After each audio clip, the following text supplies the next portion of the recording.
ஒவ்வொரு தேதியும் விட்டு அதை அப்புறம் பார்ப்போம். கோவில் கட்டுவதற்காக இடம் தேர்ந்தெடுக்கப்பட்ட வரலாறு ரொம்ப முக்கியமான விஷயம்.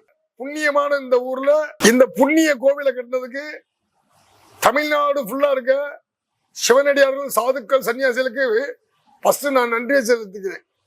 அவங்களோட அருள் இல்லாம இந்த கோவில் தனிப்பட்ட முறையில் யாராலையும் கட்டிப்பிடிக்க முடியாது.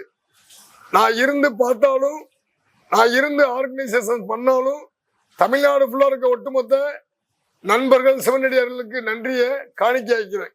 உலகத்திலேயே அகத்தியரை மையமா வச்சு 18 சித்தர்களுக்கும் தனி கோவில், 18 சித்தர்களுக்கும் தனித்தனி கருவறை வைத்த கோவில் இங்கு மட்டும்தான் இருக்கு.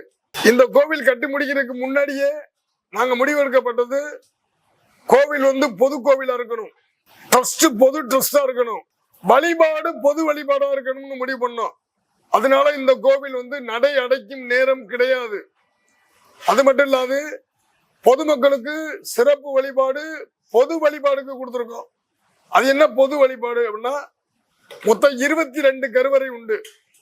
அப்பர் சுந்தரர், மாணிக்கவாசகர், திருநாவுக்கரசருக்கு தனிப்பட்ட கருவறை உண்டு.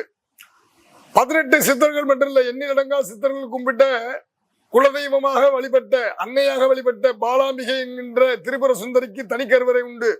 முருகன், விநாயகருக்கு தனி கருவறை உண்டு. எங்களுக்கெல்லாம் தென் மாவட்டத்தின் எங்களுக்கெல்லாம் குருநாதராக விளங்கக்கூடிய சூட்டுக்கோள் மாயாண்டி சித்தருக்கு தனி கருவறை உண்டு.